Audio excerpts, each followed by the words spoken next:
अस्सलाम वालेकुम दोस्तों, मेरा नाम डॉक्टर अली असगर है और आज की इस वीडियो में हम डिस्कस करने जा रहे हैं what is hydrogen bond, how it is establish, give its application in industrial and biochemical processes. Hydrogen bond क्या होता है, हाइड्रोजन बॉन्ड किस तरह बनता है और इसकी एप्लीकेशन जो है प्रैक्टिकली जो इंडस्ट्रियल में या बायोकेमिकल प्रोसेस में इसकी क्या अहमियत है, वो आज की इस वीडियो में हम डिस्कस करने जा रहे हैं। तो आज के इस लेक्चर को शुरू करने से पहले एज़ यूजुअल आपसे रिक्वेस्ट करेंगे कि अगर आपने अब तक हमारे इस चैनल को सब्सक्राइब नहीं किया जो कि सिन बोर्ड टीचिंग के नाम से है, तो काइंडली आज ही आप हमारे इस चैनल को सब्सक्राइब करें और साथ ही साथ बेल आइकन को लाजमी क्लिक करें ताकि हमारी अपलोड करदा तमाम इंपॉर्टेंट वीडियोज़ की नोटिफिकेशन भी आपको रिसीव हो सके। तो आइए हम स्टार्ट करते हैं। देखें भाई, hydrogen bond and how it is establish, ये लेक्चर ऑलरेडी डिस्कस हो चुका है भाई। हाइड्रोजन बॉन्ड की डेफिनेशन और हाइड्रोजन बॉन्ड की एक्सप्लेनेशन ऑलरेडी डिस्कस हो चुकी है। आज का मकसद इस लेक्चर में है कि उसकी एप्लीकेशन की हम थोड़ी सी बात कर लें कि बायोकेमिकल प्रोसेस में इसकी क्या अहमियत है और इंडस्ट्रियल में इसकी क्या अहमियत है, आज की इस वीडियो का मकसद है। तो सबसे पहले हम बात करेंगे बायोकेमिकल एप्लीकेशन। केमिकल रिएक्शन में इसकी क्या अहमियत है। Macro biomolecule such as protein and deoxyribonucleic acid DNA place a vital function in life. भाई जो बड़े बड़े मॉलिक्यूल है ना, प्रोटीन जो गोश्त में बड़े पैमाने से होता है, डीएनए जो हम कहते हैं ना, एक नस्ल से दूसरी नस्ल में जो कैरेक्टर ट्रांसफर होता है वो डीएनए से होते हैं, जिसकी फुल फॉर्म है डीऑक्सीराइबोन्यूक्लिक एसिड। तो ये प्रोटीन और डीऑक्सीराइबोन्यूक्लिक एसिड क्या है, ये बायोमोलिक्यूल, मैक्रो बायोमोलिक्यूल है, बहुत बड़े बड़े मॉलिक्यूल है। और मैक्रो बायोमोलिक्यूल वो होता है जो बहुत सारे छोटे छोटे मॉलिक्यूल से, बहुत सारे छोटे छोटे मॉलिक्यूल से मिलकर क्या होता है, बना होता है। तो ये प्रोटीन और डीऑक्सीराइबोन्यूक्लिक एसिड जो है ये ज़िंदगी में बहुत अहम किरदार अदा करते हैं। अगर ये प्रोटीन ना होता, ये डीऑक्सीराइबोन्यूक्लिक एसिड अल्लाह ने ना बनाया होता, तो ज़िंदगी का तस्वर भी मुमकिन ना होता। Hydrogen bond holds their chain in a particular specific sequence.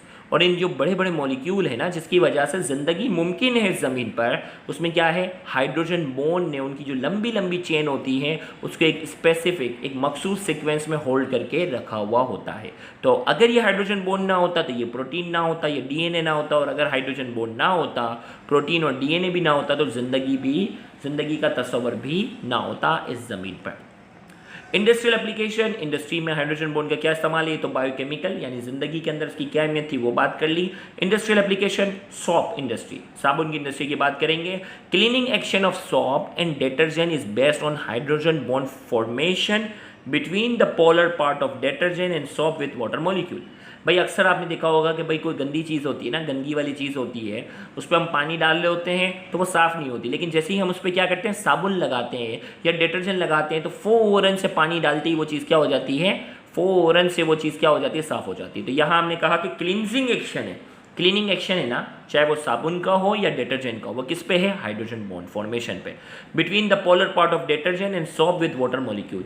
पानी के मॉलिक्यूल्स जो होते हैं, डस्ट वगैरह, जो साबुन और डिटर्जेंट जो होते हैं वो क्या करते हैं, पानी के मॉलिक्यूल्स और डिटर्जेंट के दरमियान क्या बनता है, ये बन जाता है एक हाइड्रोजन बॉन्ड। जब वो किसी भी डस्ट वाली चीज़ों के साथ वो अटैच होते हैं तो हाइड्रोजन बॉन्ड से क्या करता है, खींच के अपने साथ क्या होता है, ले जाता है। खाली पानी डालते हैं तो हाइड्रोजन बॉन्ड बन नहीं रहा होता, लेकिन सॉप और डिटर्जेंट जो है वो हाइड्रोजन बॉन्ड बनाने में मदद कर रहे होते हैं डस्ट पार्टिकल और पानी के दरमियान। इस तरह जो है वो क्या करता है, जो गंदगी वाले डस्ट वाली चीज़ों को रिमूव करने में मदद देता है। फिर आ गया पेंट इंडस्ट्री, कलर की जो इंडस्ट्री है। Paint are viscous material, paint जो होता है आपको मालूम है कि गाढ़ा मटेरियल होता है, but easily form a smooth layer on the surface, और वो क्या करता है, स्मूथ लेयर जो है वो किसी भी सरफेस पर बनाने की सलाहियत रखता है। The adhesive action of paint is due to hydrogen bonding. जो पेंट होता है वो किसी भी सरफेस पर जाकर जो चिपक जाता है, वो किसकी वजह से चिपक जाता है, हाइड्रोजन बॉन्डिंग की वजह से अटैच होने की सलाहियत रखता है। एडहेसिव का मतलब चिपक जाना, या हाइड्रोजन बॉन्डिंग की वजह से। टेक्सटाइल इंडस्ट्री, कपड़ों की बात करेंगे। Fabrics of cloth is made up of fibres such as silk, polyester, nylon. The rigidity and tensile effect in thread is developed by hydrogen bonding। भाई टेक्सटाइल के अंदर जो है वो क्या होते हैं, अलग अलग तरह के फाइबर्स, धागे का इस्तेमाल होता है। मिसाल के तौर पर सिल्क का धागा इस्तेमाल होता है, पॉलीस्टर का इस्तेमाल होता है, नाइलॉन का इस्तेमाल होता है। अब ये जो धागे की जो रिजिडिटी है, रिजिडिटी की हम बात करेंगे, कितना सख्त धागा है, कितना सॉफ्ट है, एंड टेंसाइल इफेक्ट कितना मजबूत है, ये किसके ऊपर डिपेंड करता है, ये धागा कितना टेंसाइल इफेक्ट कितनी मजबूत है, is develop by hydrogen bonding. ये हाइड्रोजन बॉन्डिंग की वजह से ही होता है। तो यहाँ जाकर आज का ये लेक्चर जो है वो मुकम्मल हुआ, जिसमें हमने बायोकेमिकल और इंडस्ट्रियल एप्लीकेशन जो है वो हाइड्रोजन बॉन्ड की हमने डिस्कस की। इंशाल्लाह नेक्स्ट लेक्चर में नए इंपॉर्टेंट टॉपिक को डिस्कस करेंगे, तो उसको भी देखना मत भूलिएगा। Thank you very much. अल्लाह हाफ़िज़।